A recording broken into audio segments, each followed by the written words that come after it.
Peace and welcome to the culture right here on the Black Star Network. I'm your host, Farajii Muhammad. Folks, let's talk about what's going on. First, HBCUs get money to protect itself against bomb threats. We talked to the founder of Black Women Views, Miss Reese Colbert, to give us some insight about the big announcement made by the vice president. Also, educating while black. We discuss it with the former superintendent of Baltimore County Schools about what it means to be a black educator in a white system. And then later, does America have a free speech problem? I would say yes. The New York Times put out an op-ed saying that we have some fundamental issues with communication, and it's got everybody talking. So we'll get into that discussion. We got that and a whole lot more, so stay with us. It's Friday edition of The Culture right here on the Black Star Network. I'm ready to go. Are you? Then let's go.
Folks, welcome to the show. Welcome. Man, oh man, we got a lot to get to, so let's jump right into it. First and foremost, the HBCUs in this country have been under attack. We have talked about this here on this show and of course on the Black Star Network, how a number of HBCUs were under bomb threats. Now, fortunately, no one has gotten hurt. No bomb was detonated, and it was revealed that there were a couple of teenagers behind the bomb scare. However, the bomb threats left an indelible impression upon HBCUs and their administrations. And so now it has been announced by Vice President Kamala Harris that there's going to be some resources and funding behind an effort to make sure that HBCUs are protected. Now, the vice president has gone on to say that this is a very, very real issue, saying that, quote, our administration is sending a very clear message. This intimidation will not stand and we will not be intimidated. We will do everything in our power to protect all of our communities from violence and from hate. We are in this together and we must stand together. Every American should be able to learn, work, worship, and gather without fear. It is our duty to do everything we can to protect all of our communities from harm against any one of our communities. This is a harm against all of us.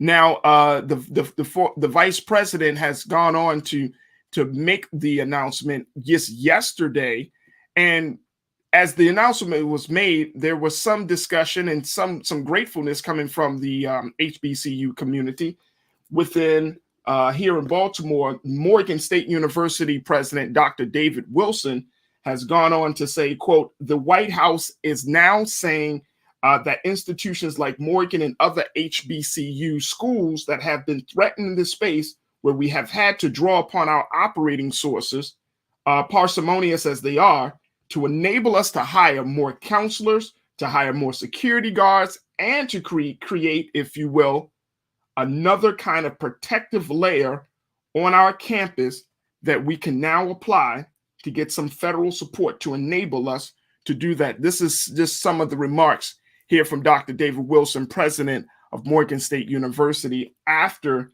that announcement yesterday by Vice President Kamala Harris has been made. I wanted to talk to the founder of Black Women Views, my sister. Y'all saw me and her on Thursdays, folks, on Roland Martin Unfiltered. So I'm very, very happy and humbled that she took the she accepted our invitation to be with us today here on The Culture to talk to us a little bit about this initiative and this effort. Mrs. Reese Colbert is joining us today. Reese, always good to talk to you. How are you? I'm good. So good to be reunited, Farajii, and on your show. It's wonderful to be here. Thank you for having me. Reese, it is a pleasure, absolute pleasure. So we know that you were on the ground. This is why I had to invite you. I was like, Reese said she was going to be there. You were there. First and foremost, let's talk about the big issue, which was the issue of the bomb threat, right? Right. We saw a rash of these threats coming in, starting in early January, even into Black History Month. But do you get a sense at this point that HBCUs still feel safe, or are these administrations that are running these HBCUs are on edge about what could possibly happen next?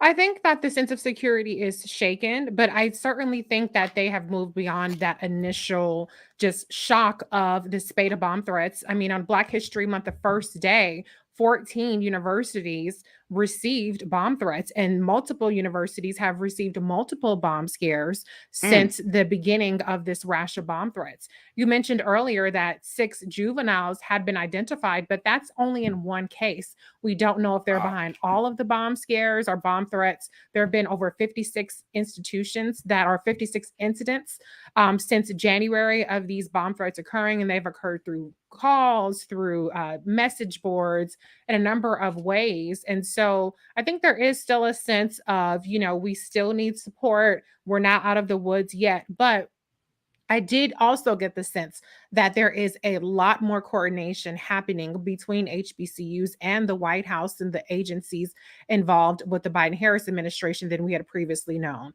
So that information that I found out at the event convened by Vice President Kamala Harris was really heartening to hear and really encouraging. So, I mean, I know that the conversation is always a bit about funding for more HBCUs, how much money are we actually talking about at this point for at least this part of the initiative? So the specific initiative that Vice President Kamala Harris announced was that HBCUs will now be eligible for what is called these Project Serve grants, and SERVE stands for School Emergency Response to Violence. And so essentially when these events occur, they're very disruptive to the campus. They're disruptive to the students in terms of their mental health and their sense of security. So these grants range between $50,000 and $150,000. These are short-term, immediate grants that would be that these schools will be eligible for. And, after the official event, we had a huddle with Jackson State University President Dr. Thomas Hudson. And he was asked, because, it doesn't sound like a lot of money, right? I mean, $50,000, $150,000. What can you really do with that? But he did say that this money can go a long way in supplementing and shoring up their responses. Because when you have these bomb threats, you have a you have a law enforcement response, you have security on campus, you have a number of things that, as the statement that you just referenced from the Morgan State president, are involved with, basically taking these threats seriously, but also getting back to normal. So this is on top of the $5.8 billion of record funding that the administration has given to the HBCU, so they don't have to dip into existing funds, as the Morgan State president, referenced. So this is really important. And even though it doesn't sound like a lot of money, from the feedback that I've received from HBCU presidents, is that it will make a difference. It will make a difference. And more importantly, the part that Dr. Wilson talked about, which was having counselors on campus, how will that roll out? What will that look like? Is that something that students are going to be, highly encouraged to take advantage of, or is that something that is just going to be saying, okay, if you think you need it, we do have counselors? Yeah, I think that's going to be up to the individual HBCUs on how they use this funding. The funding is available if they want to use it for mental health services. It's not limited to security services, risk mitigation, bomb prevention, or, surveillance, any number of things. They can use it for mental health services. But, in addition to these specific grants, there's a lot of coordination that's happening with the education department. Secretary Miguel Cardona was on hand at this event as well to talk about the unique trauma that these bomb threats pose to Black students because of our history of racial violence in this country. So there are a number of resources beyond these grants that the administration is coordinating with HBCUs to take advantage of. And just the one other thing I do want to mention is that Deputy Secretary John Tien of Department of Homeland Security actually talked about there was a symposium on the White House campus with the HBCU presidents, specifically on this issue of bomb threats, where they shared intelligence and resources on how to better secure their campuses and identify and mitigate these threats. So I thought that was really important because I don't recall seeing any kind of reporting about these HBCU presidents being convened at the White House for that specific purpose. I know there was some word that the president of the student government at Xavier University of Louisiana said that some students were really, really concerned, feeling like this was like a trifecta level of danger. You got COVID, you got the racial issues and reckoning that is already happening, and now you got bomb threats. And that some students are feeling like, I don't know. I don't know if it's safe. Maybe I'll stay home for virtual. I don't care. Are you finding that there's some resistance, some pushbacks in mass from students? And I don't think in mass. That's not the feedback that I heard from HBCU presidents. But I think hopefully, if people are aware of this event that took place and they look at the footage from the event, Attorney General Merrick Garland spoke, and he spoke about how it's basically an all hands on deck situation.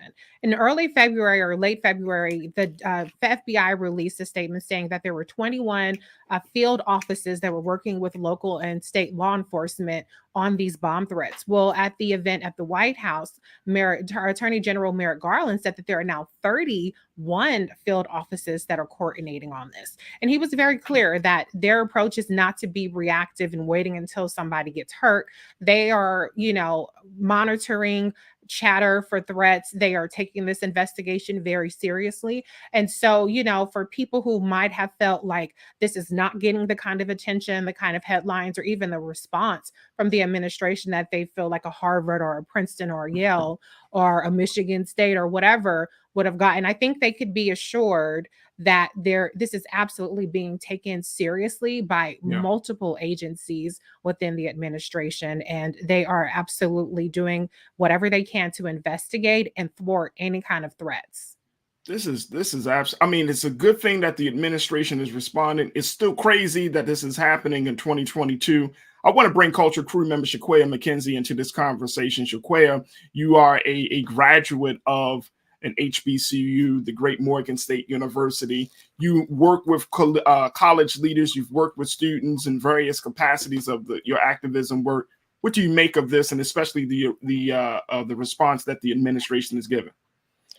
Thanks, Farajii. In addition to everything you've mentioned, I've also been a student leader at Morgan State. Oh, absolutely.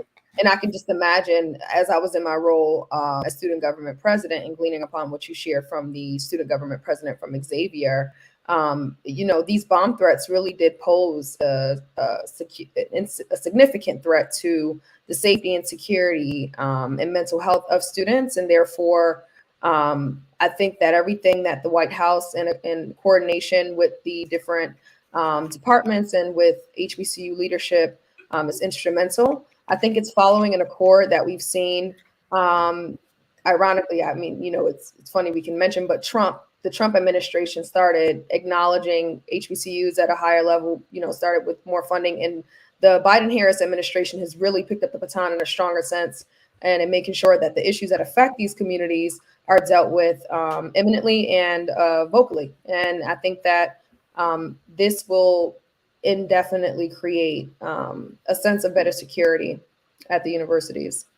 Yeah, I would say so. And I guess one of the things that my concern is, Reese, is that I mean, I was reading that particularly at Morgan, Dr. Wilson said that he saw an increase in the number of enrollment for not just for this year, but for the next academic school year, 8 to 10% increase.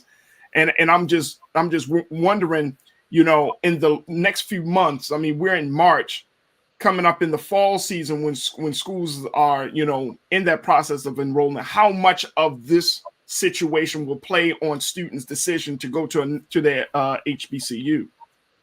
That's a great point. I think that, you know, initially when these bomb threats occurred, I think it was very shaking to, you know, and it was a jolt to people because it felt very real. And these are real threats, regardless of whether bombs have been detonated or not. I mean, we've seen, for instance, a couple of years ago where a Trump supporter, Caesar Sayoc, was actually mailing bombs to Democratic leaders across the country. So this isn't something that is out of the question of realm of possibility. However, I do think that it's worth noting that the HBCU leaders have really done everything that is needed to be done in order to restore normalcy to their campuses and ensure that they are taking this seriously. And just the one other thing I'll say is that what's clear is that this coordination between the White House and the HBCU leadership and community has been months long. This is not a, a start and stop type of thing, a one-off type of thing.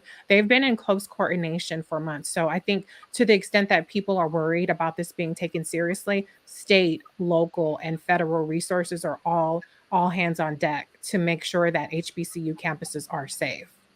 So Reese, you know, I mean, yes, we're talking about that massive number that is coming from the federal government for the support of HBCUs.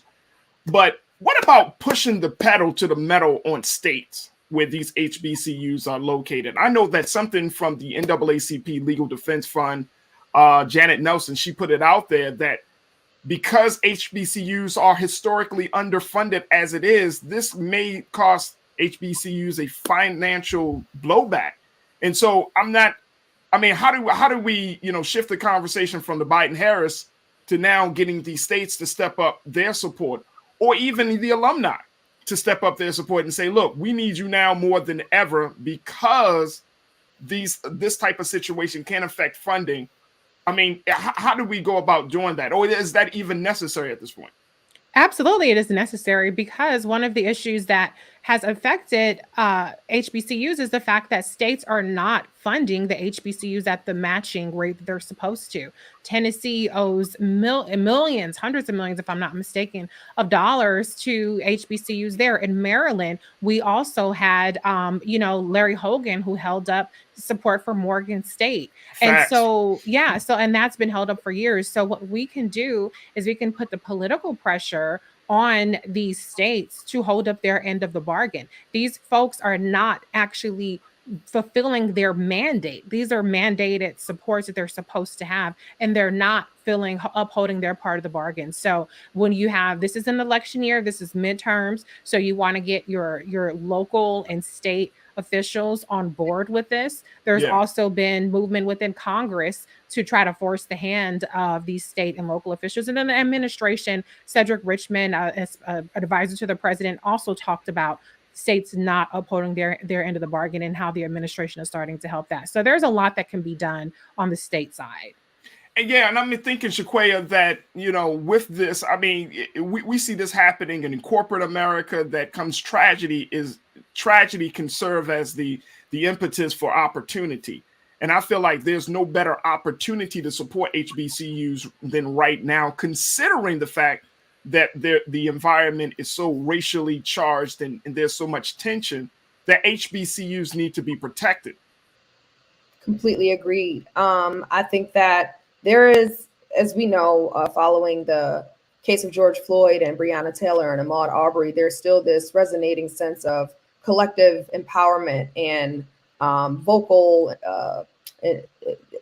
representation and advocacy around communities of color, and specifically as HBCUs, we know that there's been an increased commitment from corporations and even from large sports organizations, as we just saw the Howard and Morgan State Classic game recently played. And we just know that there's ever more reason, as it has always been the case. HBCUs are a beacon for really ratifying what the Constitution, as Dr. Wilson denoted, I believe, in his remarks regarding this collaboration between the White House, HBCU communities, and the Department of Justice and other federal agencies, is that we have always been at the leadership or at the helm of holding America accountable to realizing what it says it stands for and what it is, and what is decreed in the Constitution. And I think that as we continue to raise more awareness around the issues and the successes of HBCUs, that there's all the more reason for a galvanizing support.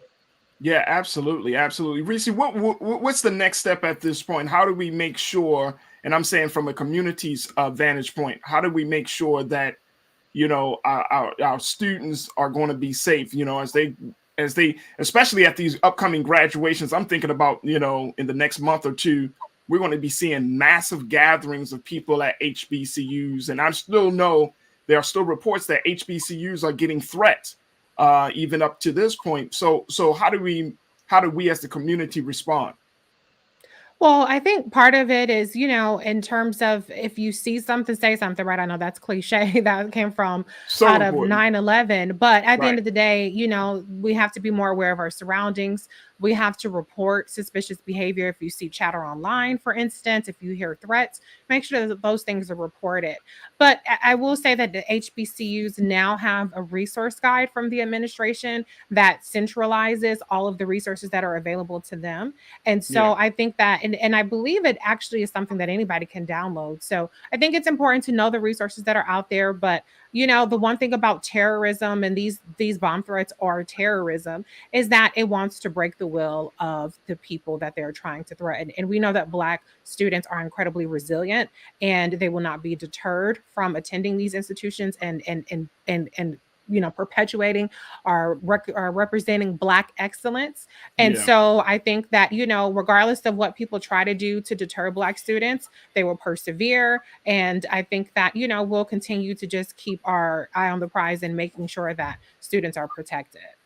I know one big thing, Reese, is that you're a huge advocate of HBCUs. And I know that they're struggling not just with these bomb threats, and, they're struggling with so many other challenges and problems. And, as much as people might not think that they're valuable, we still have I think, a duty to ensure the safety of all of these institutions, not just the ones that we went to or the ones that are the most popular, because they represent and they offer so much. Some of the top leaders that we see in this country come from HBCUs. And it's crazy that Black folks still don't see the value of their own institutions. I mean, we kind of like, oh no, but what about this? What about that? Versus saying, you know what, we might have its challenges, but that doesn't mean we tear down the whole institution. Right. So, I appreciate your time on this, Reese. And if there are any other developments, we'll certainly bring you back on to keep us updated. Thank you, Farajii. Absolutely. Good to see you, sis. Good to see you. Great.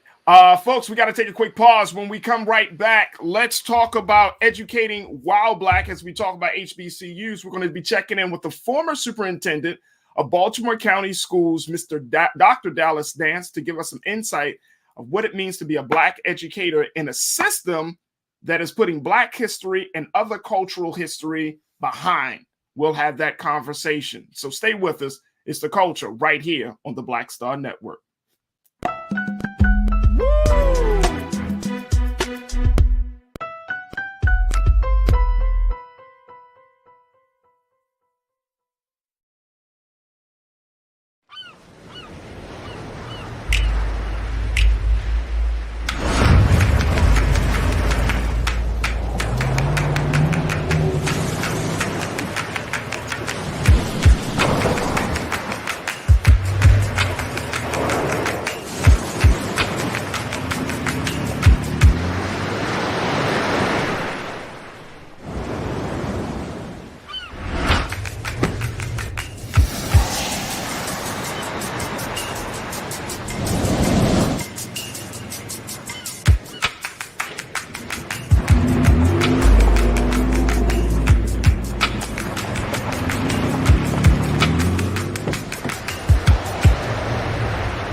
Hi, I'm Dr. Jackie Hood Martin, and I have a question for you. Ever feel as if your life is teetering and the weight and pressure of the world is consistently on your shoulders? Well, let me tell you, living a balanced life isn't easy. Join me each Tuesday on Black Star Network for A Balanced Life with Dr. Jackie. We'll laugh together, cry together, pull ourselves together, and cheer each other on. So join me for new shows each Tuesday on Black Star Network, A Balanced Life with Dr. Jackie.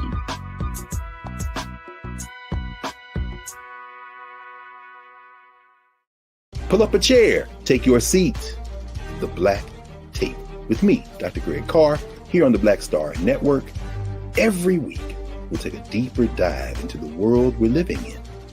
Join the conversation only on the Black Star Network.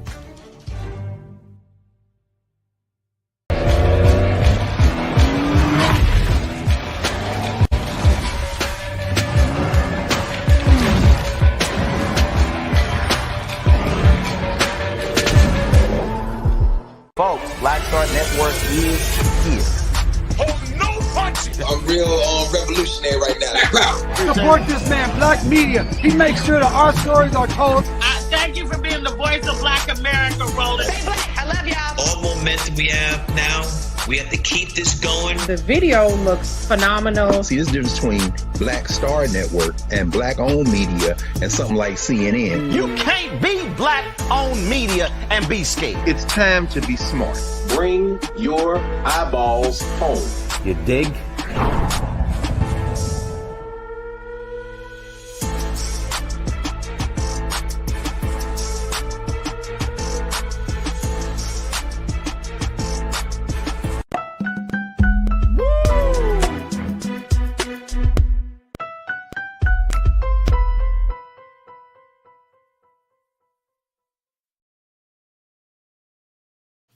All right, folks. Well, check this out. We already know that being an educator in 2022 is a very, very, very hard job. We already know that it's a lot that comes with being an educator, a teacher, whether you're talking about in a middle school, in an elementary, all the way up to the college level.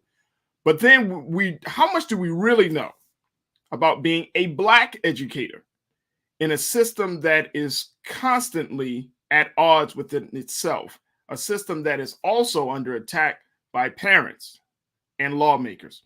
These are just some of the challenges facing Black educators. And I want to bring our next guest, Dr. Dallas Dance, into this conversation.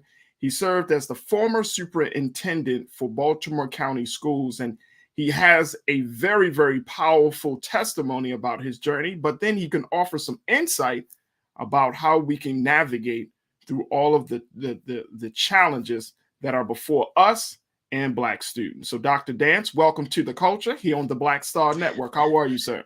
Farajii, thank you for having me, brother. It's good to be here with you today. Absolutely. In a few moments, we're going to be joined by another educator, my Culture crew member, Shaquaya McKenzie. We're going to bring her into this conversation as well. So let's do that.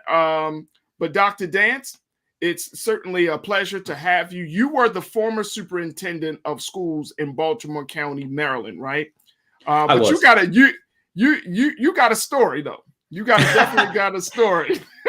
we all have a story, Farajii, but absolutely I have one. As a young Black male coming into a district at the age of 30, and I'm 40 now, where the average age of a superintendent, is roughly mid-50s.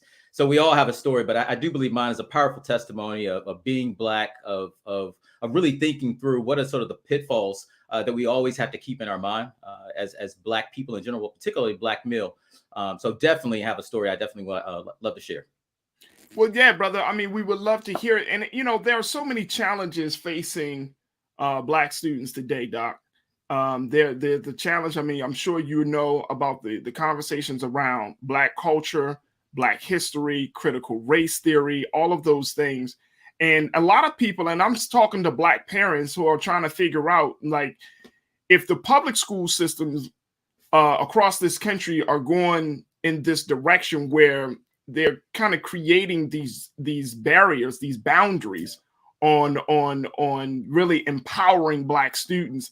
I'm hearing more and more Black parents, Doc, who are saying, I'm going to take them out of the schools.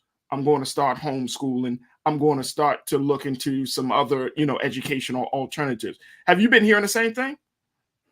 So I love options, and I love having options. And so I'm a parent myself. I have a 7th grader, 12 years old, at a middle school, a predominantly diverse middle school in suburban Richmond, Virginia. And so I completely understand where parents are coming from. I think what COVID did is it allowed parents to get an eye view in terms of what their kids were doing every single day.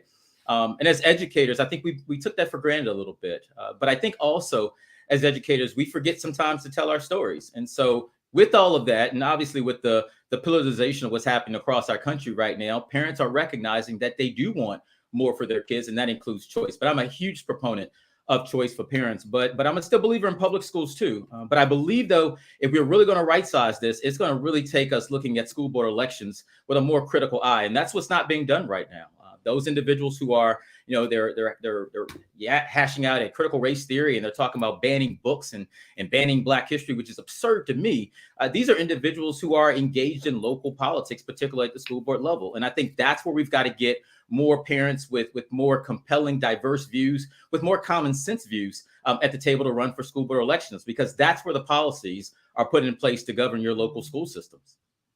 So when parents don't show up for those PTA meetings, when parents don't show up for those school board meetings, it really does hurt us in the end. It absolutely does. But schools don't abdicate their responsibility, though, my man, of really just thinking about how do we engage our families, not necessarily through a regular PTA meeting. Because my mother, I came from a single mother who worked 2 jobs, and 3, if you count the one on weekends. She didn't have time to attend a PTA meeting, but the school definitely defined what engagement looked like. And my mom, she was completely engaged. And if that homework wasn't on the table every single night, I knew it was going to happen. But I think schools have a responsibility to define what engagement looks like for parents. So it's just not them always coming to the school, but it's us reaching out to them too. And schools have a responsibility of making sure, though, when parents come to the schools, that we don't push them back. And that happens a lot. And I think COVID allowed parents to not be pushed back, because obviously it was in their own home. And they saw in many cases what was not happening in their kids' classrooms, and they wanted to get involved, rightfully so, as parents. There does have to be a balance, obviously, because there are individuals who have taken, obviously, the last several years under the former administration, and they've used that now to bring out some of the most darkest days back into the present time in America. And that's where we actually have to get more organized, more involved, to make sure that we recognize the importance of those school board meetings, because that's where district policy is being set. Dr. Dance, my wife is an educator, and she has told me, and I mean, she teaches 3rd grade, and she has told me the stories of how parents come to the school. Parents come to the school, either they're not prepared to have those important conversations. Parents come to the school blaming teachers, blaming the schools, but not taking the accountability to say, oh, you know what, I'm not home, I'm not present. I'm not there. I'm not paying attention to my child, and it creates this wall when you have teachers who are putting in hours after hours. You know it, I know it. They're putting in that time, they're putting in that work, they're spending their money for supplies, they're doing the after school activities, and then parents are still like, you're not doing enough. Yeah. And my wife often told me, she said, babe, I'm their mother, I'm their teacher, I'm their counselor, you know what I'm saying? I'm the nurse, I'm all of that. And it drains educators each and every day. How do we lighten that burden? Absolutely. So Farajii, one of the biggest things, and kudos to your wife for being an educator. I love educators. Obviously, I taught high school English. I'm in schools every single week with the work that my company and I are doing. And so at the end of the day, I think schools have a shared responsibility, obviously, with parents to teach and to educate and to bring awareness to. And in many cases, let's be honest, many parents view the educational systems of their child through their own lens of what their educational experience was like. Wow. And so as I coach, principals and superintendents throughout the country, I have to always remind them that we're still responsible for educating, for bringing knowledge, for bringing awareness. And sometimes parents bring us the best thing they have regarding themselves, but they absolutely send the best thing they have, obviously, with their children every single day to schools. But I think when we talk about shared responsibilities, we have to define that. You know, one of the things that I'm big on, probably because I'm a former English teacher, but also because I've lived it in schools and in districts, is that we have to get a common definition of what shared responsibility looks like. Many parents may not know. I was talking to a buddy of mine who we were talking about Black men and Black men fathers. Many of us, because we were not raised by fathers, don't necessarily know what it's like to be a father, but we can change that. We can change that through community. But I think school systems have to create that sense of community. And we cannot expect, and I say this every single day to principals and superintendents I talk to, we cannot expect teachers to take the burden all alone by themselves. There's just too much responsibility. And they're leaving. And they're leaving. One of the biggest challenges that school systems have not opened their eyes to recognize is that the numbers will not be there in 3 years for you to staff your classrooms. So we've got to do something different. And that comes from our local politicians and our state politicians around licensure and things like that. But it also comes in just making sure that people understand the role that teachers play right now and the resources that they need in order to do their job, whether that's student support services, whether that's making sure that healthcare is brought into the schools, whether it's making sure that job training programs and educational opportunities are there, not just for students, but for parents and for families and for communities. We've really got to have an opportunity to take a step back and say, what is the community's role in making sure that education happens for everyone in the community, not just for folks between the ages of obviously 3 and 18. Absolutely. I want to bring in my culture crew member who is an educator, worked in that space, understand the dynamics and all of the pitfalls. Shaquaya McKenzie. Shaquaya, good to see you again. When you hear Dr. Dance, we're talking about this. I know it brings back some memories for you because you were in the classroom. Look at Shaquaya's face. She just gets real. Shaquaya, like, boy, she probably heard it all. Shaquaya, what's your take on this? Dr. Dance is, he's right on, the perpetual confusion and I think just stratified relations that that happen between teachers, parents, school administrators, school districts. There are several ways that we can improve the system, right? But what's most immediate in terms of addressing these issues that we're talking about right now is communication, is identifying strategies and systemic strategies that we can implement. I love, Dr. Dance, that you lifted up that we need to essentially create a more comprehensive education system that doesn't only serve to educate our students, but to serve to educate our families, to provide opportunities for our families. And that type of through line will indefinitely allow there to be more grassroots organizing, awareness, participation. We also need to utilize technology in a more efficient manner to communicate and provide opportunities for parents and families to be involved when they're not physically able to come into parent-teacher conferences or PTA meetings or school board meetings. There are several strategies and resources that we can utilize to really bridge the gap that exists between teachers, parents, families, school administrators and districts. But I love that, again, Dr. Dance, you raised up that we have a responsibility as educators to be the in terms of advocating for what needs to happen, because we are the immediate recipient of all of the burden. Absolutely. Yeah, I mean, and what are your thoughts about that, Doc? Well, and what districts, I think, are failing to do right now is recognizing the strength in their building principals. Building principals know their communities, or that's one of the expectations that are placed on building principals, is that you know your community. And your community is just not those outside of your building, it's those inside of your buildings too. And one of the things I have to always remind principals that our group mentors all the time is that your job as a principal, obviously, is to be the mouthpiece for your staff, to be the sounding board for your community, but also to put together a vision of what you should be in the community that you are in fact serving. Because your teachers can't do it alone. And one thing principals cannot forget is that many of them, and majority of them, started in the classroom. And if you started in the classroom, you always have to remember that the classroom always has a look and feel that has to be removed from burdens if you really want teachers to be successful. Principals often have to realize that, they in many cases have to address and attack in many cases the bias and stereotypes that exist in their teams. And so I get worried, as an educator, and I'm not going to say former educator, as an educator, because I'm in the work every single day with people that we work with and colleagues and friends, they have to recognize that we all carry a bias. And so when we start getting away from addressing issues of equity or trying to call equity other names outside of really what it is, we're going to take ourselves further back. And what we're doing is we're setting up a group of kids who are not going to have the critical thinking and knowledge and skills to be able to solve complex world problems because we're not equipping them. And I think that's why principals are so important, and why I talk to and implore my superintendent friends in districts to invest in the role of the principal. So that's one of the big things that I think, Doc and Shaquia, that we really need to take a look at is being in the classroom. Because one, I've seen and I've heard that sometimes principals and even educators are brought into the classroom without having that experience of being in a classroom. Sometimes you have, like, for example, in the school boards, some of these folks that are in the school boards never been in a classroom, never taught a day in their life, and they're dictating policy. I think we saw that with the education. She worked under President Trump. Now her name escapes me. Exactly, Betsy DeVos. Not one day in the classroom, just had a bunch of thoughts. You know what I mean, Doc? Just out there speculating. Oh, I think this worked. And you don't know. And it's like the classroom is like basic training for the military, right?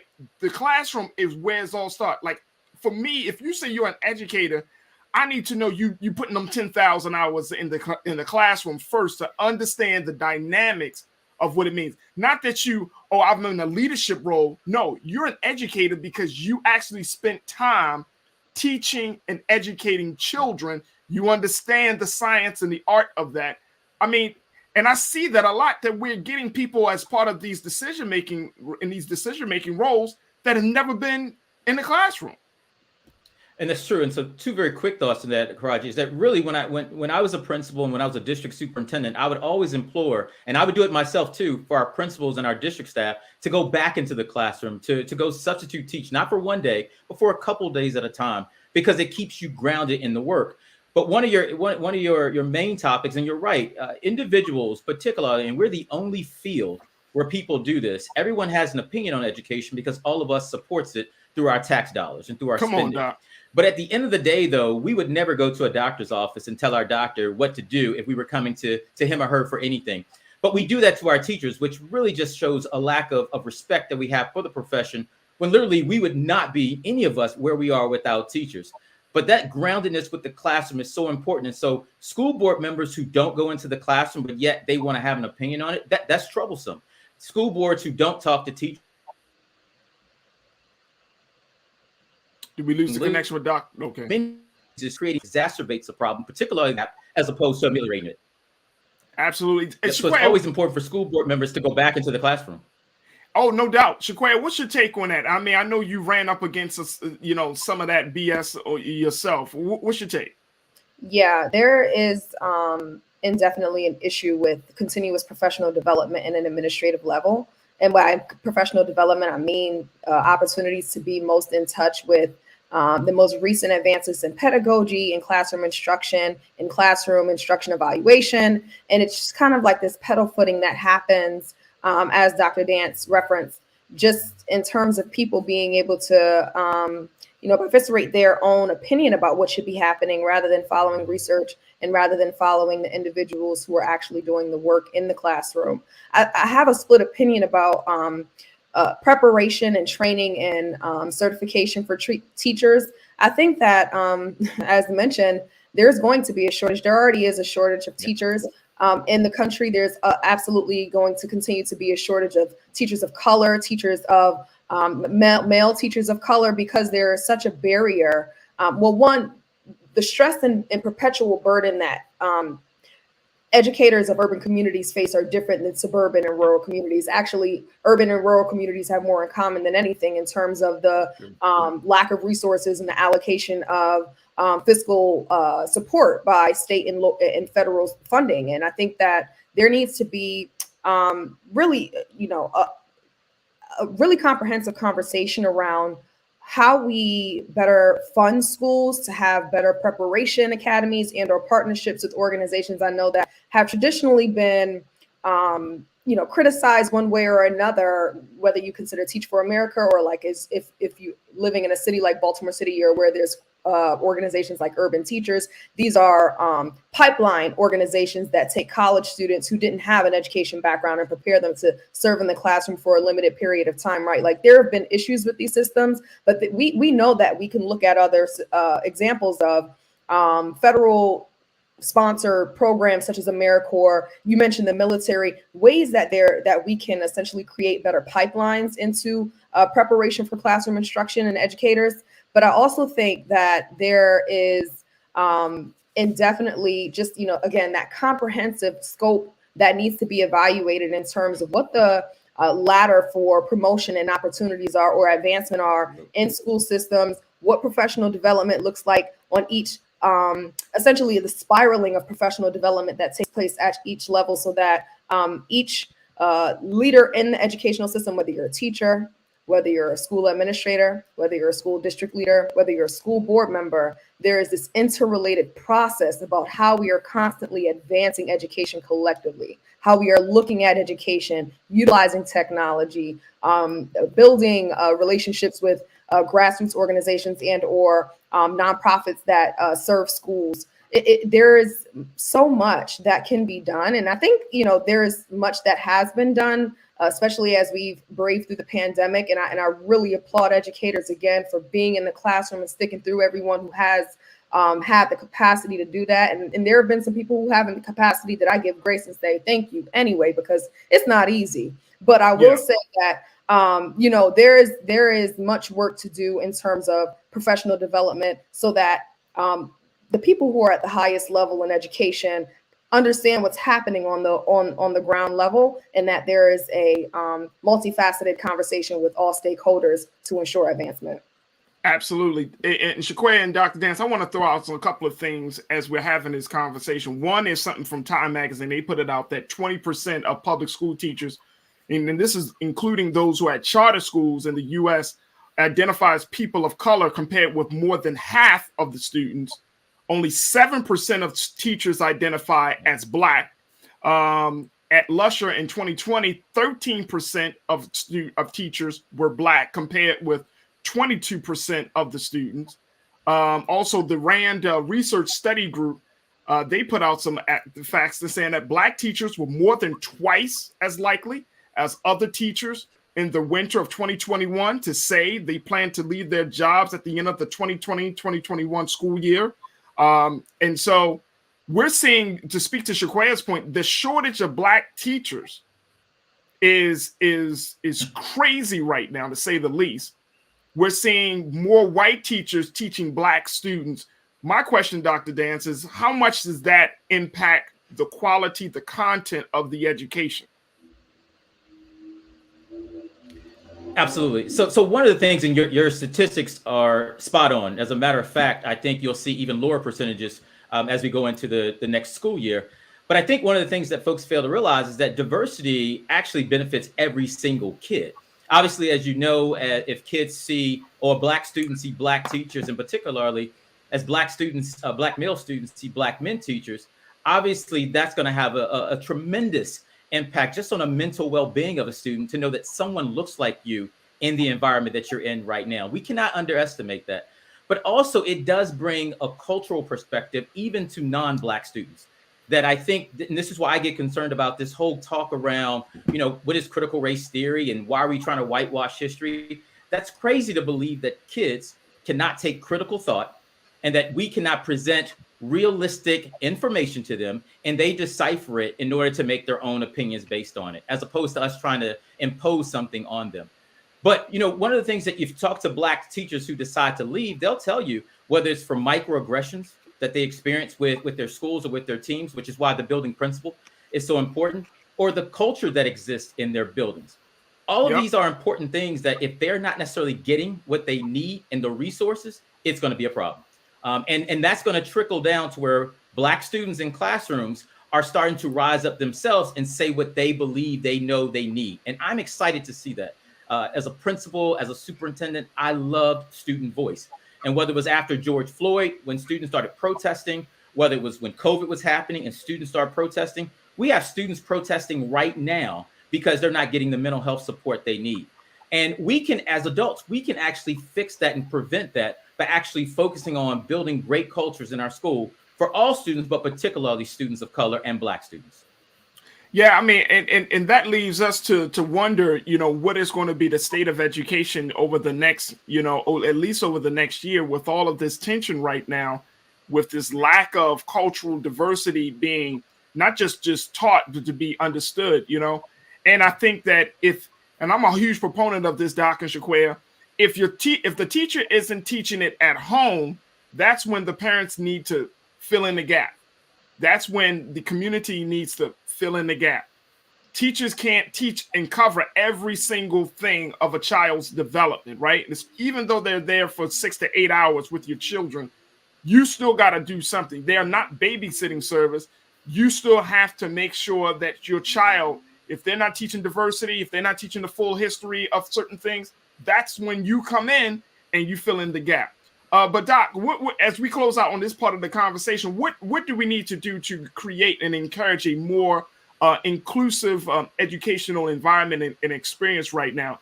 As especially we're in the second half of this school year, we're going to be starting a new school year in September. What are some of the big things that we need to start working on right now, getting prepared for the next school year? Absolutely. Well, first and foremost, we need to recognize that we are setting ourselves up for a problem that we're not going to be able to solve because we're going down a road where politics are entering into the field of education. And obviously that always played a role because of funding. But what you're seeing now, school board elections across the country, which have traditionally been nonpartisan elections, are turning completely partisan. The Baltimore Sun had an article this morning that were talking about suburban districts and how, quote, America First parents, or parents who believe in the former administration policies, or believe that we should not be teaching X, or, that our kids should not be exposed to certain things, they're starting to run for school boards. Those individuals, as they run for school boards, they're going to decide policy. They're going to decide resource allocation, and they're going to be deciding who the superintendent is of that district. And so ultimately, if we don't recognize how politics are starting to influence education, getting to the earlier point of how we're being funded, it's going to actually take us a step back. And what you're going to see, and we're seeing this happen now, students are going to start rising up. And when students start rising up, yes, we love that. We love that advocacy, but why let it even get to that? We need to be willing to trust that we can actually give real world, authentic facts to our students. And again, they can use the critical thinking skills that we've instilled in them in order to make that happen. The last thing I think that we definitely need to do, Farajii, is really think about what curriculum should we be providing in our schools today? Are the things we teach relevant today based on even 5 years ago, let alone 50 years ago? You walk into some classrooms right now, and it's the same classroom that existed 50, 60 years ago. That's unacceptable to our young people. The advent of technology, of critical thinking, of virtual platforms, we need to be thinking about real world implications for what we're teaching our students and exposing them to, and allow them to make decisions. Because if we don't do it, there's a way they're going to find out, and it's probably more than likely going to be the wrong way, and going to take them down a road that we don't want them to go down. There it is. There it is. Dr. Dallas Dance, we truly appreciate you, brother, and thank you so much for being a part of this conversation, Educating While Black. As things develop, I would love to bring you back on to have, other discussions around what's going on with the school system. Farajii, anytime you need me, my brother. Thanks. It's great to see you. Appreciate it. Folks, we got to take another quick pause. When we come back, let's shift gears. Let's talk about the big question. Does America have a problem with free speech? The New York Times put out their editorial board put out an op-ed saying that America, we don't like free speech. We espouse the principle, but in terms of its implementation, in terms of its practice, we just totally go against it. And where does that put this country? We'll talk about it. We'll be again checking in with Culture Crew member Shaquia McKenzie. We're also going to be joined by journalist Ashley Banks to give us her thoughts as well. And then also later on, let's possibly, we might get to this topic. I'm just letting y'all know, but we might get into this conversation about how the House has officially passed the Crown Act. And there were a number of Republicans that did not like this whole banning of hair discrimination. Folks, we got so much to cover, and we got a lot of work to do. So stay with us. We got a lot to get to in the next hour of The Culture right here on the Black Star Network.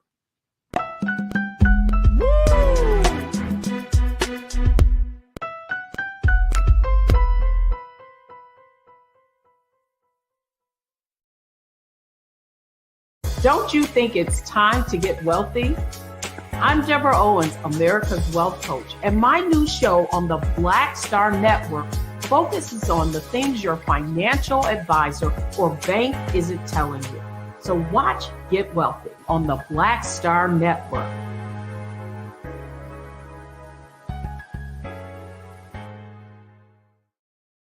Hi, I'm Dr. Jackie Hood Martin, and I have a question for you. Ever feel as if your life is teetering and the weight and pressure of the world is consistently on your shoulders? Well, let me tell you, living a balanced life isn't easy. Join me each Tuesday on Black Star Network for A Balanced Life with Dr. Jackie. We'll laugh together, cry together, pull ourselves together, and cheer each other on. So join me for new shows each Tuesday on Black Star Network, A Balanced Life with Dr. Jackie.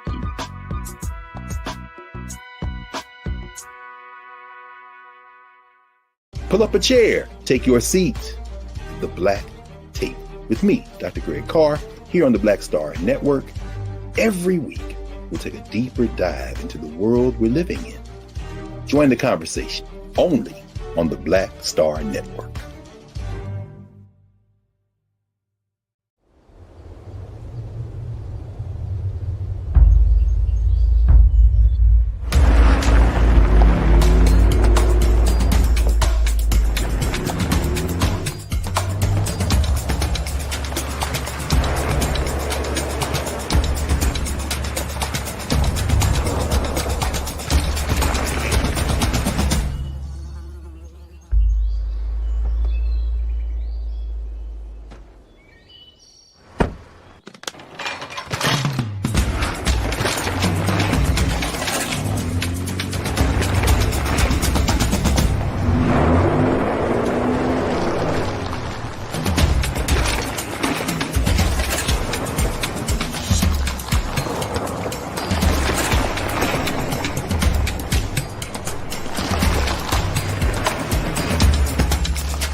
Folks, welcome back to the show. Welcome back.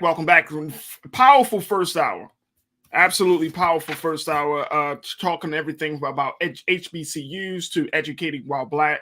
Again, we want to thank our very special guest, Mrs. Reese Colbert from Black Women Views and Dr. Dallas Dance, former superintendent of Baltimore County Public Schools. And in these conversations, I want to let you know, will continue to happen. We're going to continue to keep you posted about what's going on with HBCUs, of course, with funding and with their safety concerns. And then with Dr. Dance, I mean, we got to talk about education, ongoing conversations about education and getting prepared, getting students prepared, getting us prepared as a community, as parents, and then as community members. We have to know all of the dynamics and the challenges that are at play to make sure that our children, nieces and nephews, grandchildren are having an exceptional educational experience. So we're going to continue those conversations. But I wanted to shift gears and talk about something that I think is something very near and dear to my heart. I didn't realize it until really looking into this issue of free speech. And I thought to myself, you know what? I'm in media. I do the work of making sure that people speak freely. This is a personal value of mine, folks, that, you know, when we started the show, and I told my producers, Joel and Shannon, and they said, well, what kind of show do you want? I said, I want the kind of show where people can speak their minds, right? Where they can do it, even if they disagree with me. Even if they disagree with me.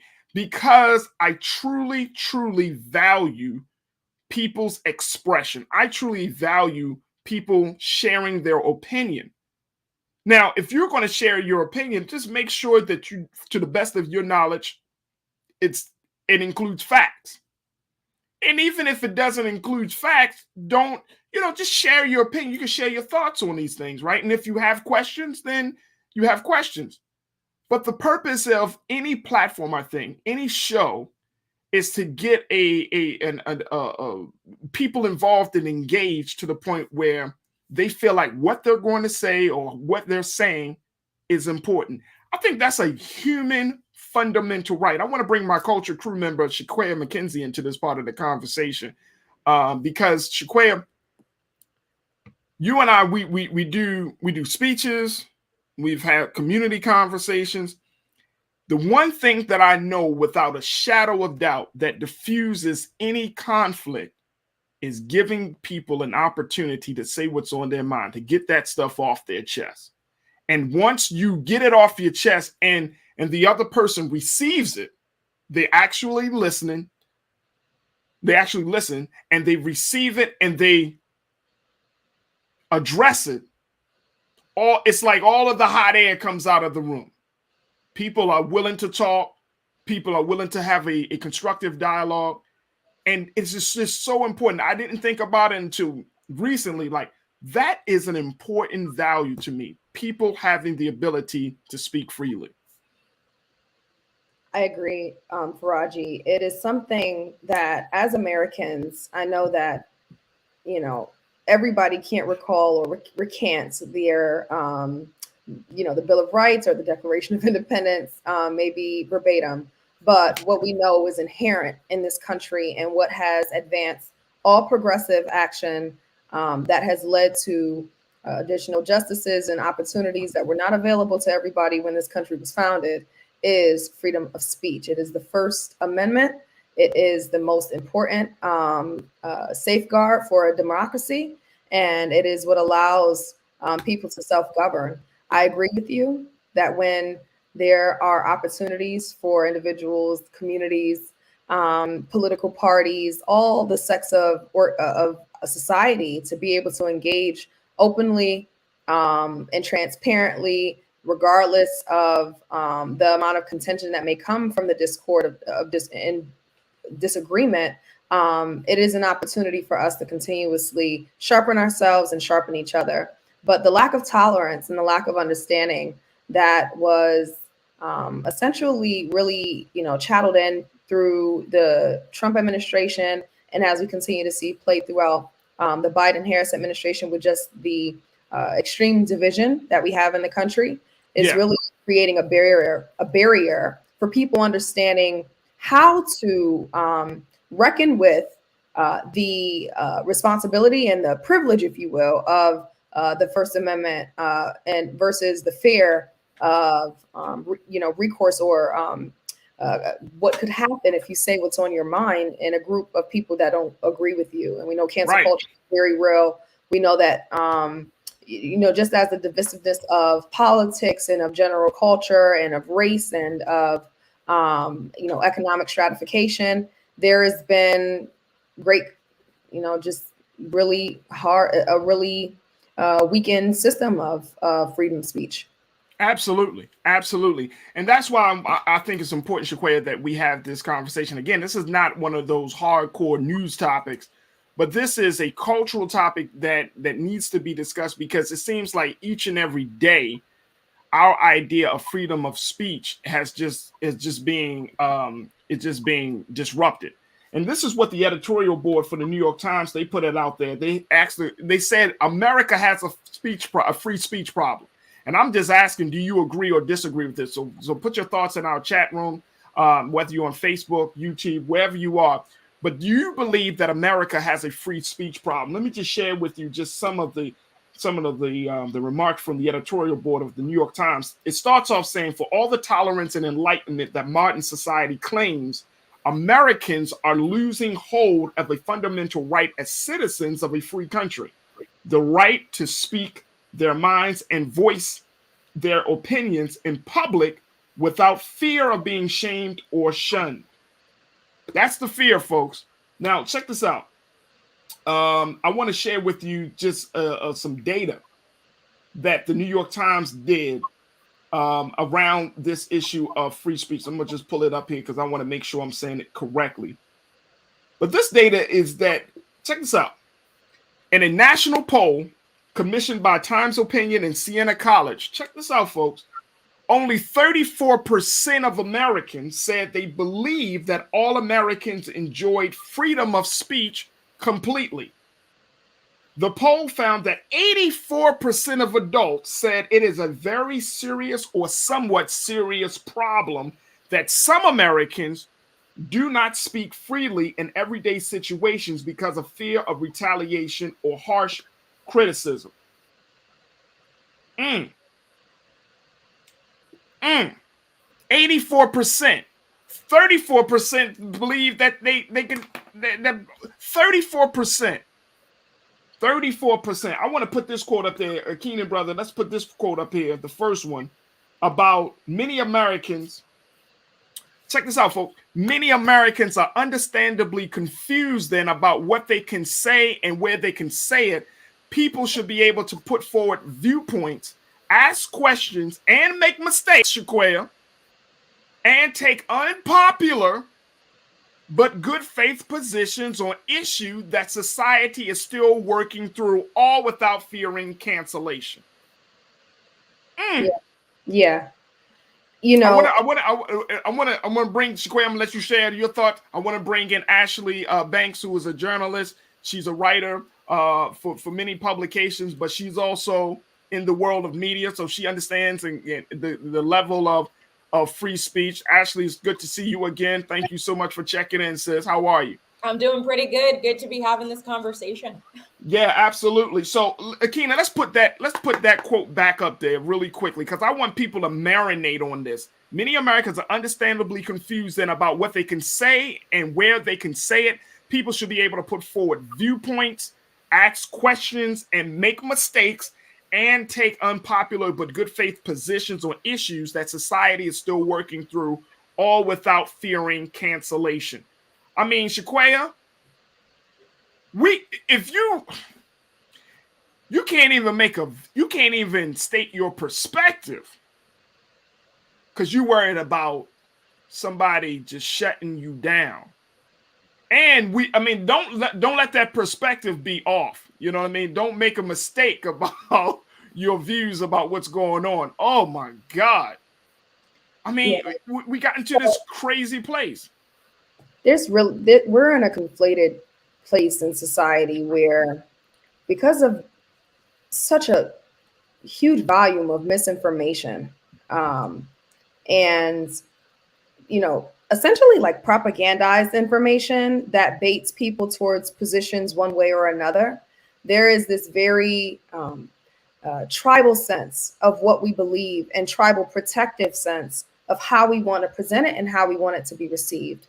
I don't think that America has ever, really scored an A on the report card of being able to fully acknowledge, and by America, I mean, respect to federal government or government structures in terms of acknowledging, respecting, and taking into consideration and informing legislation and informing the way we run society. It has not always fully taken into account free speech, but we have advanced the system by and through free speech. And I think the fear that people hold is really in a sense of that tribal sense of knowing that what they believe is not popularly or couldn't be popularly received, and or that there is a perspective that they are sharing that a counterpart to whom they are sharing, they just don't believe would understand and respect. And so I know that there is, as you just mentioned, there is this sense of like, and as the quote remarks, the sense of fear. But I do believe that oftentimes people push through that fear to say what they want, but it's just the retaliation that happens, especially on social media, that further discourages people to say what they feel and say what they believe. But facts have to matter. And so that really is at the bedrock of this conversation in terms of where people hold fear or where they hold sometimes too much empowerment. Yeah, no doubt. Ashley, you are a writer, you are a journalist, you study communications.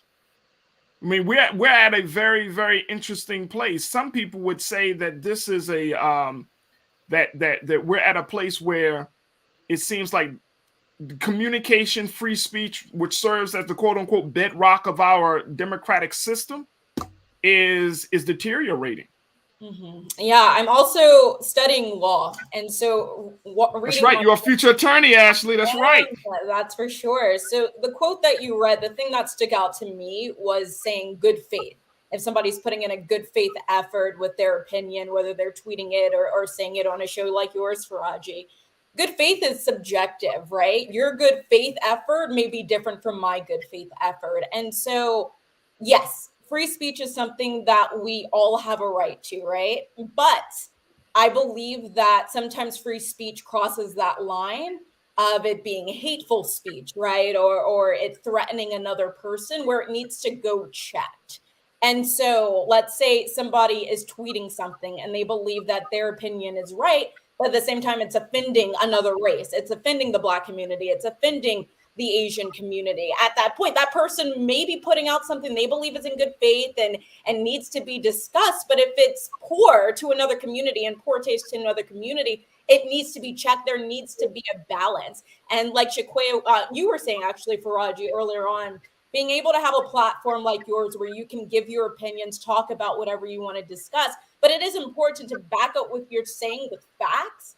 And also it's important to have a balance. Just like you said, if somebody's disagreeing with you, that's okay, right? We want different views, right? We all think differently. We all have an opinion about something and our opinion should be heard. But if it crosses that line of being hurtful or offending someone else, it needs to be checked. Or if somebody is sharing information, like Shaquay was saying, propaganda, that stuff needs to be checked. No, it absolutely does. And I think, Shaquay and Ashley, it forces us to say, okay, what is considered to be hurtful speech? Because some people grew up in certain experiences, certain neighborhoods within a certain culture, where, for example, using the N-word is not hate speech, right? We saw that the case with the killers of Ahmaud Arbery. They just threw the N-word around amongst each other, and in their heads, they're thinking, "Oh, this accurately describes Black people," right? Versus outside of their little world, that's hate speech. That's speech that is wrong. That's speech that is offensive. So it's like there is a requirement, I think, sisters, that we need to have some things like there's a standard that should be, there's some speech that is across the board, no excuses, hate speech. But if you're talking about ideas, if you're talking about, your perspective on the political system or education or whatever the issue is, that's not hate speech. That's just simply having a different idea. You know what I mean? And I think that people should understand that. I think that people, we're so caught up in the name calling, but then even when a good idea is brought to the table, it's like, oh, no, we can't do that. We're not doing that. And I think that level of pushback needs to be addressed. I agree, Farajii. My concern with the current nature of freedom of speech is this, kind of like visceral reaction to be dumb, deaf, and blind to issues. And I say that by the means of folks who are, regardless of what position you stand, politically, socially, economically, we congeal with our tribes, right? We're very siloed in how we are considering what freedom of speech means and how it should be enacted. And I think that, to your point, there is an opportunity for there to be more progressive conversations, at the intersection of communities that don't normally interact. Right. There needs to be a more forced, if you will, or I'm not going to say forced, but there needs to be more curated opportunities for people with different opinions and ideas to understand how to have dialogue. Years ago, I worked for an organization out of Hartford, Connecticut called Everyday Democracy, where their mission is to actually facilitate conversations with people from different socioeconomic backgrounds, different political backgrounds. I mean, it is their job to facilitate the hardest conversations to ensure that there is a mutual and collective sense of organizing and a process that informs legislative decisions and or community building opportunities. And I think that, you know, organizations like that and opportunities that they create are the answer to this type of issue, because otherwise, what I talked about with, like, you know, being deaf, dumb, and blind, like, it is very easy. For example, I'm sure all three of us can listen to something ridiculous. Like, I think, you know, 2 weeks ago when we talked about Tucker Carlson's response to Ketanji Brown's nomination, right? We listened to that and we're deaf, dumb, and blind because it's just like, I can't,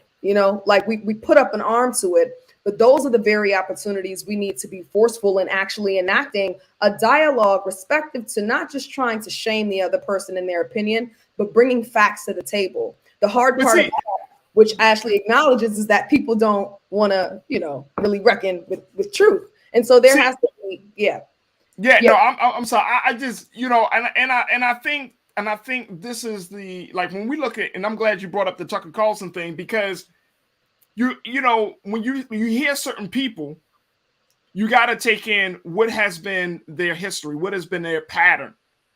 And for a man like Tucker Carlson, when Rush Limbaugh was alive, Rush Limbaugh would say some of the most racist stuff that you probably ever heard, right? You know what I mean?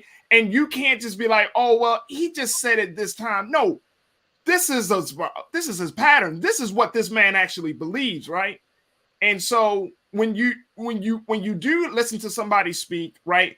If it's the first time, it's one thing.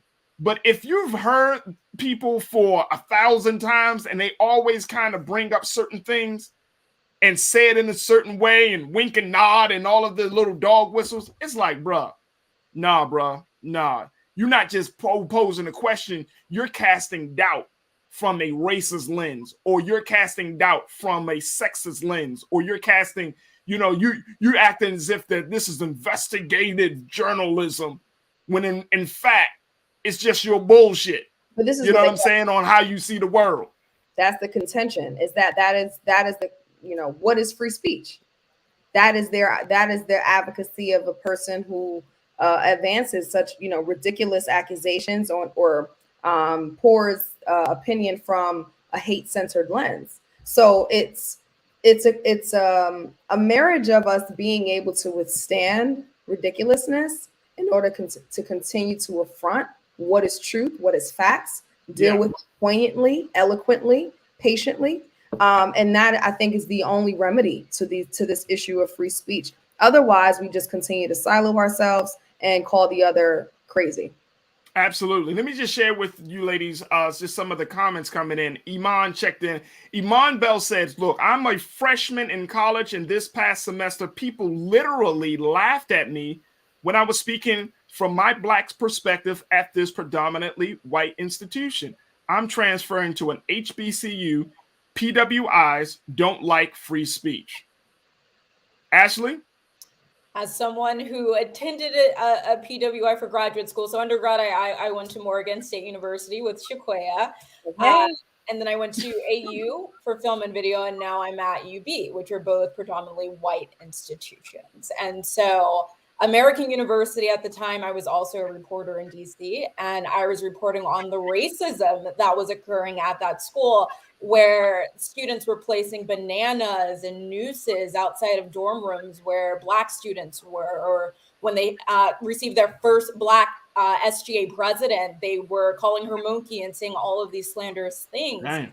And at times I was like the only Black person in my classes. Like, it was totally different experience from being at an HBCU. And so it's very unfortunate this freshman, Imani, is experiencing what she's dealing with, but she has to understand that not everyone comes from the same background, right? Not everybody has an understanding of what she's experiencing as a Black woman in this country. And maybe an HBCU is the answer. I know when I attended Morgan State University, it opened my eyes to things I had never experienced in my life. I am extremely grateful for the education that I received at Morgan State University. My professors poured so much into me outside of the classroom, inside of the classroom, and really just opened my eyes to the structures of this country and how I should navigate in order to be successful and to help other people. And so what she's experiencing, the fact that, you know, she should have free speech and be able to talk openly about her experiences without being shut down. It just shows you she is dealing with people who are closed-minded. They're probably 17, 18 years old, right? It's their first time away from their parents. We don't know where they come from. We don't know what they were taught growing up.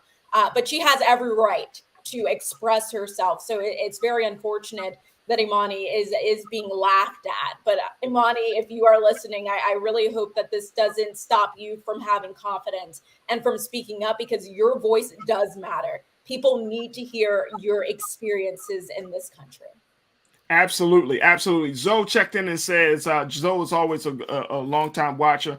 Freedom of speech is a God-given right. However, it does not alleviate consequences. We will all be held accountable for every idle word that is spoken. I let me tell you something. That is one of the biggest things, Shaquay and Ashley, that I always keep in mind. The ability to express yourself is a divine right. And that's why I say, you know, I don't care who disagrees with me or not. When America said and put this as the First Amendment, if you notice, they put, you know, the founders, the fathers of this country said, we're going to put freedom of speech over the right to bear arms, freedom of speech over government, the freedom of speech. Because why? It's a God-given right. If you do not have the ability to express yourself, it's like a child. When a child is able to express how he or she feels, or what he or she is thinking, or what he or she is doing, right? And then when a child is able to get to that age to express themselves, we applaud them. We understand them.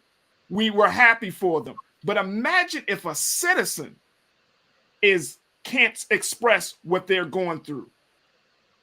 That's a form of arrested development. And you're making your citizens immature. You're making your citizens uncultivated. And it is such a big issue. So I'm with you, Zoe, on that it's a God-given right. It's something that we all have the ability to do. We can even question God if you're doing it in the right spirit, is based on what I was taught. You can question God if you have the right spirit. But if your spirit is wrong in the questioning, that's another thing. That's another story. Let's go to Janelle. She said, the New York Times, in their defense against cancel culture, is ridiculous. It's as if they want folks to be able to say anything without any consideration to truth. This piece was slammed by many. Yeah, it was slammed by many, which is why we bring it up, because we need to discuss it. I mean, look, I don't care about cancel culture, Shaquay and Ashley. Like, it is what it is. But, you know, because we can get to a point where you could speak accurate truths and facts, and somebody will say, oh, they need to be canceled. Mm-hmm. And then the question has to be, Ashley, who determines who needs to be canceled? Because if you cancel people that are speaking truth and facts, then that lets me know where your mind is. Right. And that's the truth. And so, as we've been saying, not to bring up Tucker Carlson again, but I didn't agree with the op-ed. Yes, I believe we all have a right to freedom of speech. But when you're on a platform like Fox News, which is still the number one when it comes to people watching cable news. Wait a minute, hold on, Ashley. Say that again, because for the people in the chat. Yeah. Fox News. Number one in cable news. Insane, right? And so, being that Tucker Carlson is on this platform with many other on-air personalities, the fact that they have this power, they're pushing a narrative, and people are believing it, and people are following it. And they're not necessarily always pushing facts. Obviously, the three of us do not agree with the things that they say on that platform at all. But at the same time, they still have an influence over who's watching. And many of us would like to see Fox News canceled, but then there are the others who would say that's freedom of speech, right? They have the right to say what they want to say. You cannot censor them. But at the same time, it can be dangerous, the things that they are putting out. Many would say they played a role in the January 6th insurrection, right? They played a role in some of the things that we have seen in the past when it comes to racism. And so someone, I don't know who, but someone needs to be in charge and enforcing certain types of, let's say, censorship or checking people to ensure that this freedom of speech is not getting out of hand. We are journalists here, you and I, Farajii, and Shakwe, an activist, a spokesperson essentially for the Black community. But it's important that what we're putting out are facts. It's important that what we're putting out is a narrative that is helping our community, not one that's hurting our community or hurting other communities. We're here, we're trying to better the Black community, but also to create a sense of equality for everyone in this country, as opposed to Fox, which is just trying to uplift white supremacy and make sure that white people are the supreme beings and that whatever they say needs to be followed, essentially. And so I think it's important that some of these things that are on platforms like Fox, OAN, which is obviously being canceled, I believe, next month, need to be checked, because it can be dangerous and it can create groups of people that can threaten our livelihoods in this country. Oh, no doubt, no doubt. Look, we're gonna take a quick pause. When we come back, I want us to continue this conversation, folks, and continue to post your comments. We're going to get to more comments, more discussion. I want to share with you a little bit more from what the New York Times had to say about this issue, and really, I want us to think. I want us to think so deeply about what it is that we're really discussing, which is having the ability to communicate, to say what we need to say. This is paramount, folks. This is paramount. And, you know, if you don't know, there are rights that are being taken. There are attacks that are being made. There are major challenges to silence people in this country, to silence us. And I'm not just talking about from the Republican Party, even the Democratic Party. We got to hold both parties accountable. The pacification is very, very real. And I don't want any one of you that's watching us today to feel like you don't have a voice. You do have a voice. We have a voice, but we just haven't learned how to use our voice to create the change that we want to experience to live the lives that we deserve. And we got to learn how to do that. We have to learn how to do that. So we're going to take a quick pause. When we come back, more conversation about free speech. Does America have a free speech problem? Stay with us. It's The Culture right here on the Black Star Network.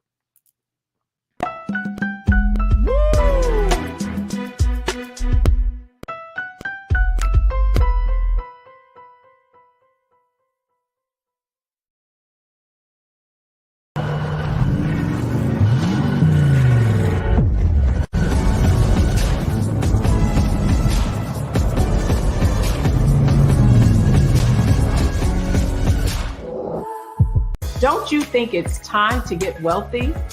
I'm Deborah Owens, America's Wealth Coach, and my new show on the Black Star Network focuses on the things your financial advisor or bank isn't telling you. So watch Get Wealthy on the Black Star Network.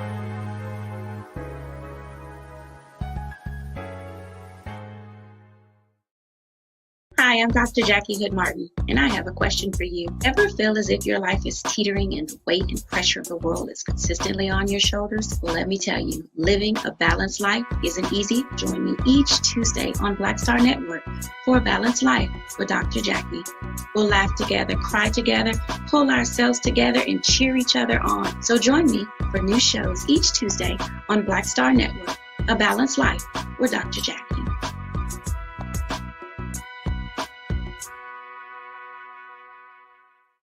Pull up a chair, take your seat. The Black Tape with me, Dr. Greg Carr, here on the Black Star Network. Every week, we'll take a deeper dive into the world we're living in. Join the conversation only on the Black Star Network.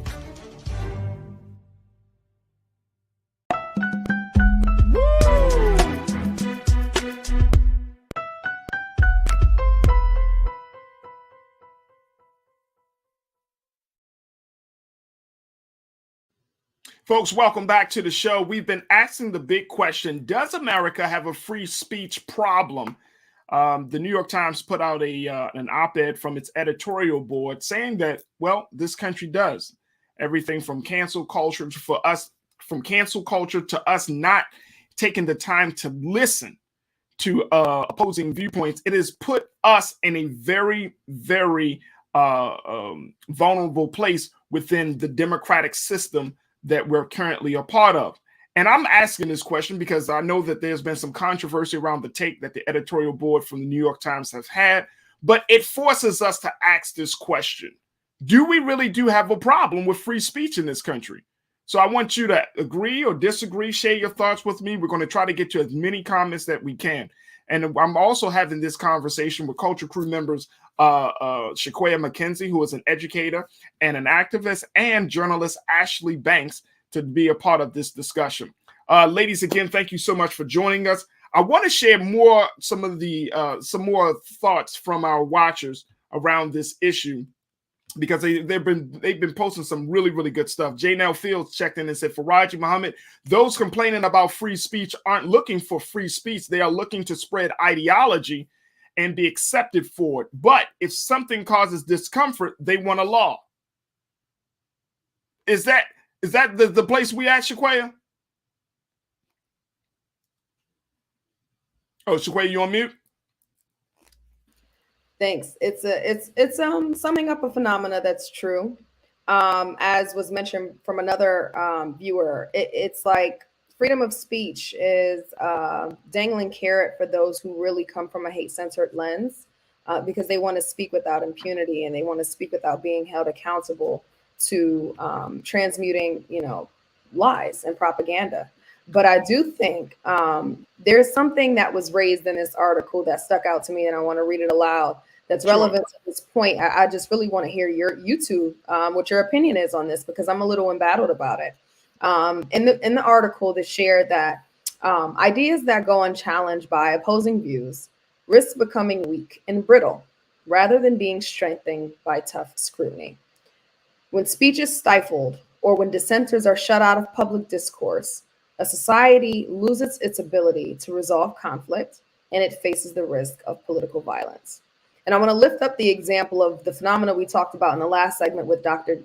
Dance, in that we see this attack that's happening on American education or in public schools across the country, primarily in the Midwest and South, where critical race theory, which is not something that is taught on an elementary or secondary level, is being used to advocate for whitewashing Black history and limiting access to resources that advance diversity, equity, inclusion, and awareness around the truth and facts of what this country, has done and has been. And so I wonder what you all think about this, because it's proposing the idea that if there is an idea that is, the foundation of something that is going to be enacted through law or through policy, that there need to be opposing views to it, or it becomes weak and brittle. I also want to raise the other example, which is relevant to this show today, the Crown Act. We know that the House passed the act with a simple majority, but 189 Republicans did not vote for this act. And it most likely will not go through the Senate, because the GOP has a restriction and a very fixed attitude against this bill, claiming that there are other racial discriminatory policies that will prevent discrimination by hair. But we know that's not the truth, because if it was, then we wouldn't need the Crown Act. And so I'm just wondering, what sense do you all make of this particular excerpt from the article, where the idea is that you have to have dissent. You have to have people who are going to disagree. Otherwise, there is no way to strengthen something that will inform broader society. And I'm, of course, asking you with the relevance of knowing what we're talking about with extreme views that include lies and propaganda. Ashley, ladies first. What's your take? Yeah, Shaquaya, when it comes to that quote, you actually mentioned something earlier, and I took note of it, where you said, it's important for us to check other people, right? Because it helps us to sharpen each other. That's what you stated. It also helps to strengthen someone's argument. or to help somebody open their eyes to what's actually going on and to see a perspective that they're unfamiliar with. So if there is a opinion that's put out there and nobody says anything, then yeah, it can become weak, or it can become strong and people just support it. People who already agree with it are going to run with it. But it is important that we are able to have that open dialogue and able to talk about the pros and cons of everything. And like you said, when it comes to the Crown Act, yes, I do believe that it's going to fail. It's failed before, unfortunately. It's about to go before the Senate, but there are Republicans who are stating that there are other matters that people need to pay attention to. They're saying hair is the least of our worries, which we know is not true. But they're saying that we need to focus on gas prices or the homicide rates in different communities. But I like the fact that there were Black House representatives who actually pushed back. They spoke up, and they essentially were saying why the Hair Act, the Crown Act, is necessary. Because when it comes to discriminating against somebody in employment, that can stop them from being employed, right? So then they're looking at other means to make money that can lead to terrible consequences. So there are real factors that come into play when it comes to a Black person being discriminated against their hair. I know in the line of work that I do as a reporter, there were plenty of times I'd worked and dealt with makeup artists who told me I needed to perm my hair. I love wearing my hair in its natural state. I like wearing it straight. I like wearing it however I want to wear it. But I have been told at times that my hair is not appropriate for on air, or that it needs to be permed because it has to fit into what society tells me it needs to look like. And that's discrimination. Sure, in that moment I have the job, but at any point I could lose the job, right? If there are enough complaints from viewers or enough complaints from people that I work with that I am not portraying the image that they want me to portray. And so I think it is important that we have those Black representatives who are speaking up today when the bill passed in the House, stating why this bill is necessary. Yes, other things are necessary too, like the homicide rates. Yeah, those are important. You can work on those as well. But when it comes to hair means a lot. It's a big deal in our community. It affects us greatly on in every area, right? Not just physical, but mental. And I can go on about that. I have long stories when it comes to hair. But I do think that, like you said before, Shaquay, it is important that we do check some opinions, right? Because it will help to sharpen our arguments. It will either help us to understand why we believe something and back it up with facts, or it will help us to open our minds to things that we never knew before and can push another narrative that can help to make this world a better place. Oh, no doubt, no doubt. And to add to that, Shaquaya, I think that piece, like you're talking about, ideas that go unchallenged by opposing views risk becoming weak and brittle. We're seeing that. I think there is a caveat, and I agree, but I think there is a caveat. We're in a time where an idea that is completely false can go on and last because of the number of people that believe the idea, not necessarily because the idea has truth in it. It's just based on the number of people. And you know, we're seeing that with the big lie of what Trump put out there, saying that the 2020 election was a fraud. Look at that idea. He put out that idea before the election. Then he put it out during the election. Then he continued to put it out after the election. And then look at the number of people that accepted the idea. Now you got people within the Republican Party who say, and then, I mean, a significant number of Republicans who say that Joe Biden wasn't elected is not a legitimate president. That's just an idea. Even though the courts, even though voting officials, even though all of these different stakeholders that are involved in voting in this country say the former president was wrong, there was no malfeasance happening, the idea still is present. The idea still is persistent. The idea is still believed. So now we're in a place right now where we can't even get past falsehood. Like, we hold on to falsehood, and we are holding on to falsehood so much and so tight because we want to believe something that is not in accord with reality. That's not in accord. So then Look at the impact of that, the end result of that. The impact of that is that now you're going to have a number of people coming either in this election in November or the presidential election in 2024 that are either not going to participate or they're not going to really encourage other people to vote. Because why? The lie has been put there. It's like the little lie that you've been told and I've been told when we were children. Santa Claus. I will never forget. I had a show about why do we keep telling children that Santa Claus is real. And let me tell you something. And this is on Morgan State University. I'll never forget this show, ladies. And I'm thinking this is going to be an easy topic. Why do we keep throwing Santa Claus out there? Just tell your children and grandchildren that it's you. Do you know how many black people called up and got mad at me for disrupting the idea that Santa Claus is not real? They got upset with me, said, how are you going to take away fun for the children? I didn't know that lying was fun. I didn't know. I didn't know telling your children the truth and taking and giving the credit to another man instead of giving the credit to yourself. I didn't know that was a bad thing. So the idea, yes, the idea actually can become stronger because of the number of people that can believe the idea. Yeah, that's the type of tip-topsy, crazy ass world that we're living in, that a lie can go very far, even though the truth is going to catch up to it at some point, but it can go very, very far. Hopefully I answered that question for you though, Shaquaya. You did. Both of you actually answered it. And it seems like we're all kind of on the same page that it can go either way.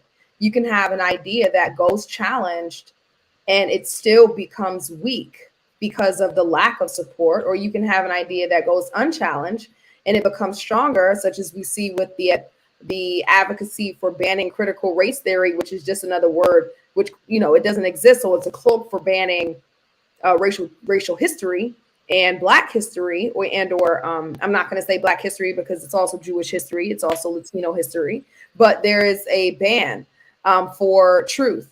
And that is being advanced by the fact that there is not enough discourse on to rebuke that which is being said to advance it. And so it's like damned if you do, damned if you don't. But we know that free speech has progressively allowed this country to live up to the ideals that's stated in the Constitution. It certainly is the only hope for us to remain a freestanding democracy, republic, a democratic republic, because I really do hate saying democracy because we're not fully a democracy. We are a democratic republic, and I hope people understand that. Right. There are limits to how much free speech or how much freedoms that we do have, unless it's essentially held accountable, or where we find opportunity through laws or because we're a capitalist country, through money.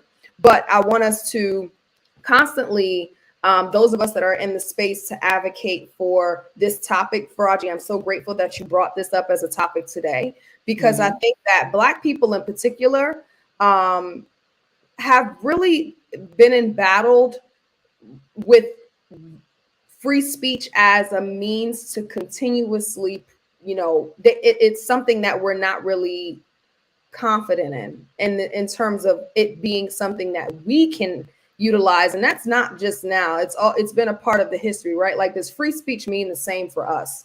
Does it help us advance our issues in the challenges that we face in our community, beset by broader society, beset by white supremacy? Or is it just an opportunity for us to have voice but not have real action?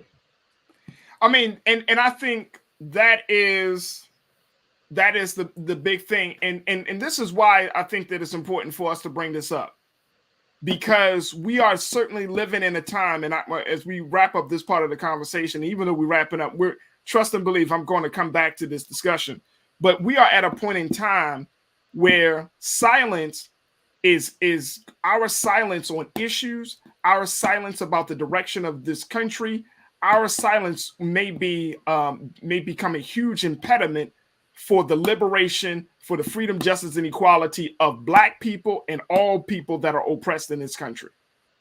we can't stay silent because we're afraid that someone is going to shame us. We can't stay silent because we are afraid that we might be ostracized or we might be canceled. I'm not afraid to say what needs to be said, especially on this platform. It is what it is, because I know that you can go to the history. You can go into the facts, because I'm not going to use this platform, God willing, to espouse a bunch of lies. You can't be afraid, especially in a time like this, especially when we have the next generation behind us that is counting on us to say what needs to be said. We always say, speak truth to power, speak truth to power. But then we're afraid to speak the truth. Therefore, we don't have no power. You know, if we're talking about generating power, whether it's political, social, economic, educational, health, anything any aspect of our life, we got to speak the truth, and we got to speak the truth and stand on the truth.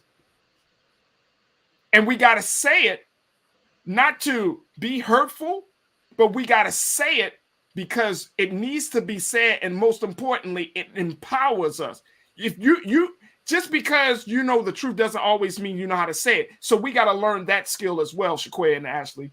There has to be a skill set of how do you speak truth to power in a way that's going to resonate to the people that you're speaking to and to the people that's listening. That was the point I wanted to blurt out as you were saying that. Be sure that when you open your mouth to speak truth, you know exactly what you're speaking about, and you know how to allow it to inform those who would either agree with you and or have a counter argument against you, and be open to the counter argument, because it is, again, as I said before, what sharpens us. Absolutely. Absolutely. Ladies, I thank y'all for both of you for being a part of this conversation. Ashley, thank you again for joining us for this discussion. Again, we're going to continue to talk about this issue, but I think we have some very, very big conversations to have, especially in this election year. We need to really look at some things before we go back into them polls this year and in 2024. So we got a lot to discuss. So thank you both, ladies. Thank you. Thanks. Absolutely. Absolutely. Folks, we're going to take a quick pause. When we come back, this week's last word. Stay with us. It's The Culture on the Black Star Network.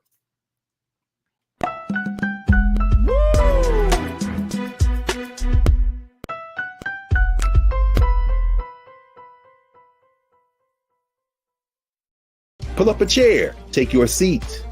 The Black Tape with me, Dr. Greg Carr, here on the Black Star Network.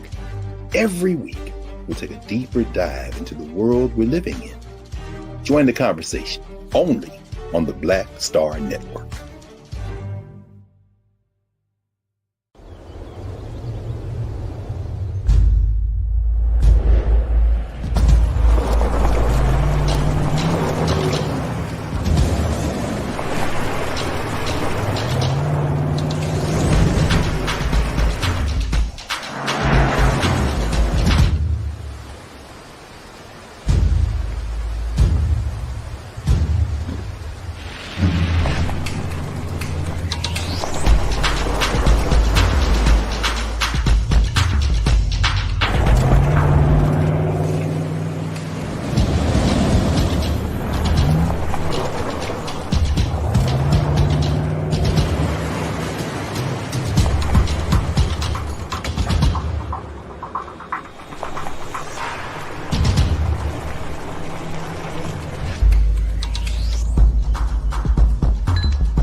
Folks, today's last word and this week's last word is citizen. What does it mean to be a citizen of a country? Now, I wanted you to think about this. Only got a few moments left, but I want to put something on your mind as we close out the week and as we go into the weekend. But citizenship requires intentional action. It's not just a passive thing. It's an intentional choice. Yes, we are what they call natural born citizens. We were born in the United States. We were born in this part of in the East Coast or the West Coast, but it's bigger than that. It's bigger than that. And I hope that from the previous conversation, you understood that it's much bigger than that, because citizenship requires a level of action. We say that our democracy is being challenged, but guess what? So is our citizenship. We must learn how to become conscious participants in this system of things. And if you don't agree with the system, then guess what? You raise your voice up as an informed citizen to say enough is enough.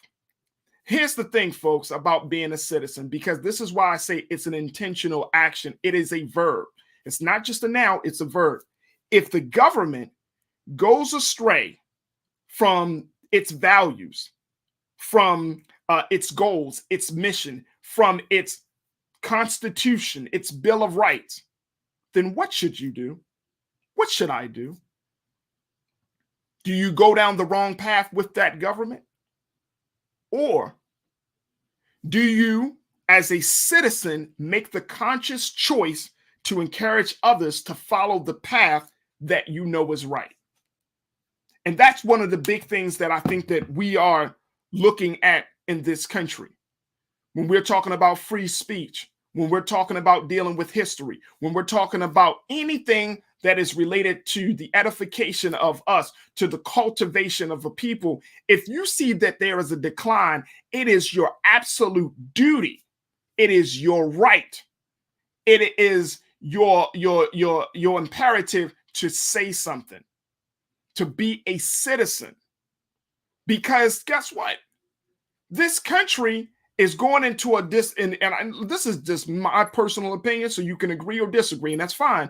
But I see that this country is going into a direction, folks, that now everything has gotten to a place of being corporatized. Everything has gotten to a place of just being a capitalist or profit over people. And guess what?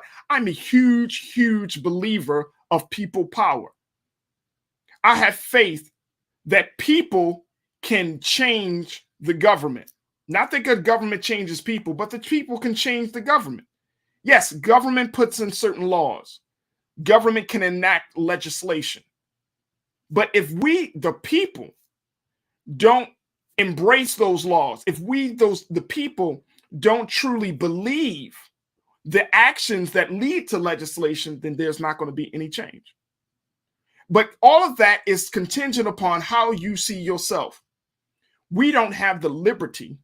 We don't have the time.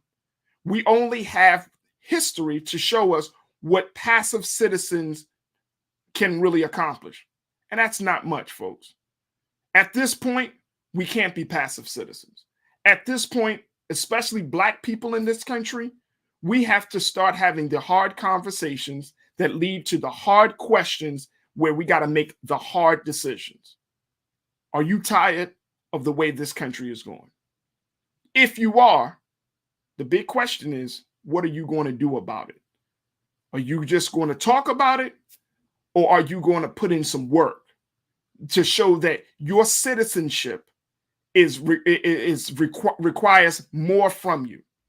Now, we can go back and forth about the Constitution and being 3/5 of a human being and all of those things, and that's very, very true. But we're here now. We are here now. And we have a golden opportunity in front of us, folks, right now, that in the midst of all of this chaos and confusion, we as the citizens can say, you know what? It's time for us to take over from here. Thank you very much to our representatives for your service. But it seems like your service is in your own interest and not in the interest of the people. That's the thing, and that's the way that a citizen would start to look at this situation. As we close out, folks, I want you to ask yourself whether you agree or disagree with the direction of this country. We all have to make a decision. And what is that decision? And that is, how will you express your citizenship? How will you express it? Are you going to be a passive citizen? Are you going to sit on the sidelines and just talk about change? Or are you going to be an engaged citizen where you will become the change? Hard decisions. lead to hard choices. But guess what? Considering the hard times that we are in, the future of this country, something has to change.